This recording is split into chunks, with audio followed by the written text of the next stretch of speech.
Chase Leal with the blue futon. Out of the theaters, I finally saw Father Stew. Is this Father we're seeing in church? In theaters? Let's find out.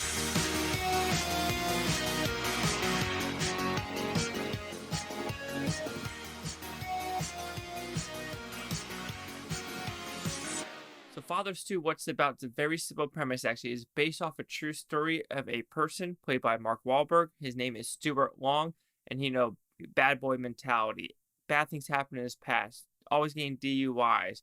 Barely being able to keep a job. Wants to go to Hollywood. But then all of a sudden he finds a girl. And the girl's Catholic, so he gets baptized because if he wants to be with her, he needs to be baptized, be part of the Catholic Church. But then something happens to him, a motorcycle accident, and then a rare muscle disease. And now because of that, he's going to become a priest. Will he be able to succeed? Will the Catholic Church stop him in his quest?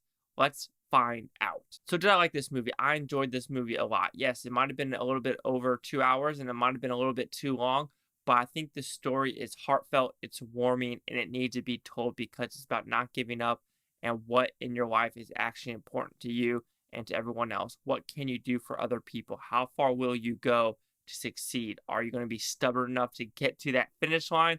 Are you going to quit and, take the easy route? And this movie does not take the easy route.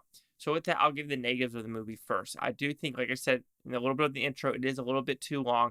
It does take a little bit to get to the actual muscle disease and Mark Wahlberg getting into that state of, not looking good at all. And that's all I'm going to say. That prosthetics, if that's prosthetics or him, it is, that last 30 minutes of the movie is very, very, very hard to watch because you're just like, you're watching this, and it did bring up some personal stuff about having to put people in wheelchairs and roll them around and not having the capability of just doing simple stuff like vacuuming, going to the bathroom by yourself, just little things where you're like, oh, I'm not going to miss that. But then when you're like, you've been in a wheelchair for so long, you're like, fuck, I wish I could just vacuum. I wish I could just sweep the floor. I wish I could just do little shit, but I can't because this fucking disease is fucking up my life.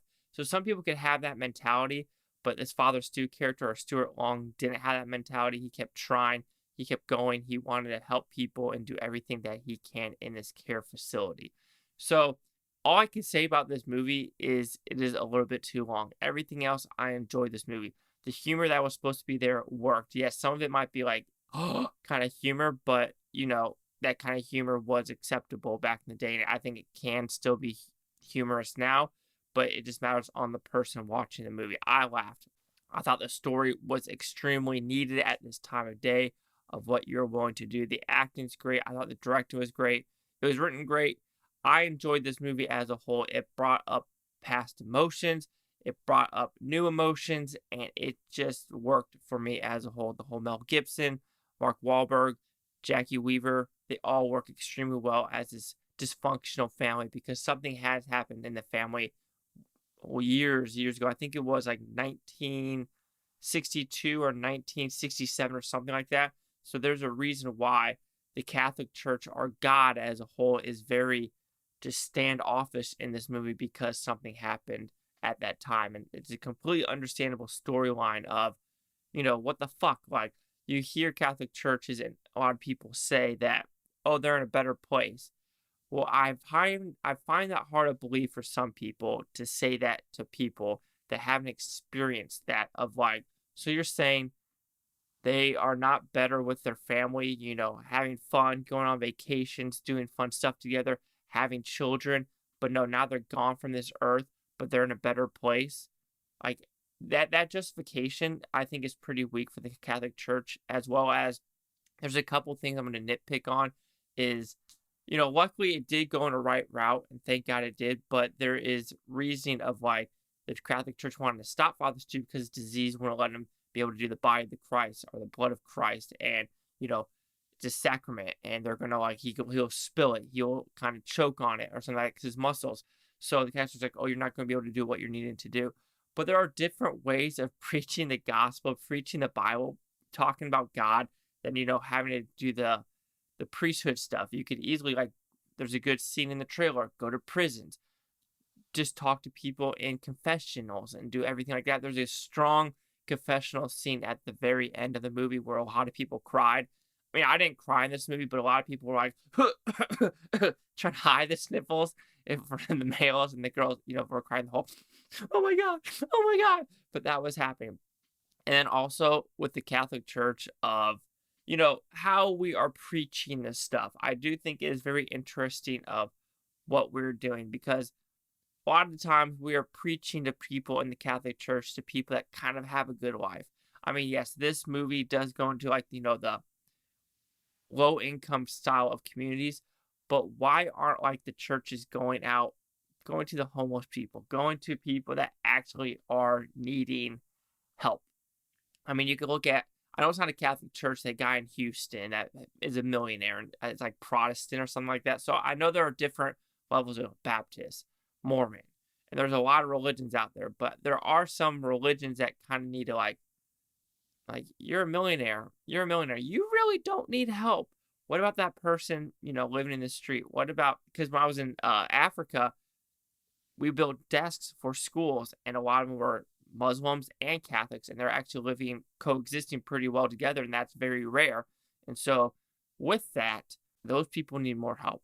Let's put it that way. That's why we built desks and everything like that. That wasn't more of a religious thing. That was more of a help the community type of thing. But when you have people crawling on not their hands and feet, crawling on their wrists and ankles because of polio, and they can't walk, and just crawling, you're just like, what can we do to help them instead of help the person that's already really has a fantastic life? So those are little nitpicks of not about the movie, but they are brought up as kind of messaging in this movie of like, what is the church? What can we do? What is the person going to do to spread the word? Is the person just going to, give up? Is the person just going to give it to the people that really don't need it? I hate saying that, but yeah, it brings up that message for sure. But overall, Father Stu, I enjoyed the heck out of this movie. I thought it worked fantastically. Yeah, it felt a little bit long, and you did feel it, but overall, I enjoyed it for what it was. The true story of Stuart Long. I do recommend it, even if you're religious or not, because it is more of a don't give up for what you believe in, and don't let anyone push you down, because who's standing in your way? The person in the mirror. So, Father Stu will receive a 4 out of 5 with Futon, which equals that 80%. So see the critics' news scores gave this one. Their critics a 45% with only 86 of them. Audience score a 94% with over 1,000. Here's critic consensus.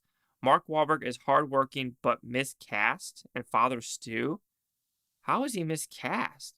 An issue compounded by the way the movie fumbles its fact-based story. I highly disagree. I don't know how Mark Wahlberg was miscast in this. He was fantastic. He played the part of being kind of the badass, not even the badass, just being the, the cocky boxer, and then kind of going through these stages of like meeting someone that he loves, and then going through this, because this hand thing, it was disturbing to me. Like I said, it brought back bad memories of the past. But yeah, I have to highly disagree. That was not a miscasting whatsoever. And I was just looking at some of the reviews, actually. Some people would say Mark Wahlberg was perfect. Some people, he was miscasted. So I think it's a anti-Mark Wahlberg type of thing, where there's just some people that don't like Michael Bay. Some people don't like Mark Wahlberg. There are some people that just don't like those type of actors. Chris Pratt. People don't like Chris Pratt. Fuck if I don't know why people don't like Chris Pratt. Like, holy shit. Like, even James Gunn is like, yo, calm the fuck down. You are spreading lies.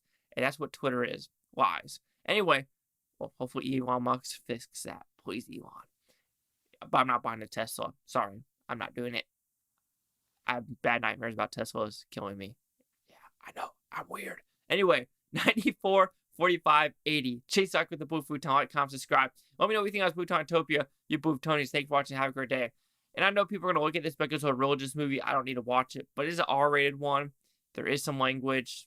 So it's not one of those PG ones where it's like, oh, warm and fuzzy teddy bears.